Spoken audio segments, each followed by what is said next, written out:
大家好，我係香港道教聯合會圓玄學院第一中學簡偉雄校長。今日好開心能夠分享一本好書。咁呢本書咧叫做《跑步時我孤獨但不寂寞》。作者咧係鄭素素小姐。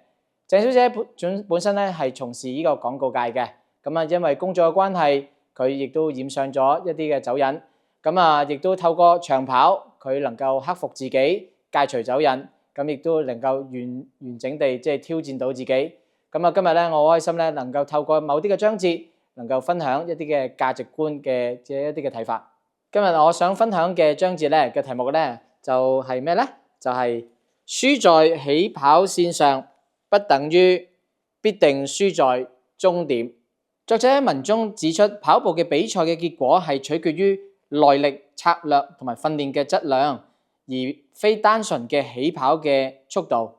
即使某些嘅跑者喺起跑時處於劣勢，只要懂得控制節奏同埋保持耐心，有堅毅嘅精神，仍然可以喺後段超越對手。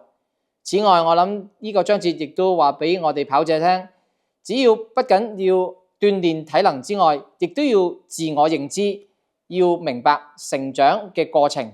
作者強調，跑步讓佢了解自己嘅極限同埋能力，應該要接受自己嘅能力同埋加以改善。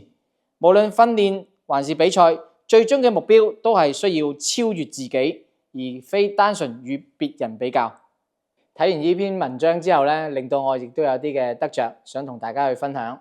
就等同於呢樣嘢，喺長跑入邊，起跑落後唔代表永遠都落後，亦都可以後來居上。就好似我哋人生咁樣，起點嘅高低下並不代表決定最終嘅成就。